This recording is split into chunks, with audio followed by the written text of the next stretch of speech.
In this video, I'm going to tell you how to create clone app on any Realme phone. So welcome to another video of tech. So to clone app in any Realme phone, first you need to open your device settings.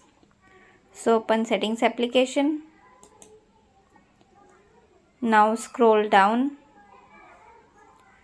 Click on apps. Now click on app cloner. And from here you can select any app for clone.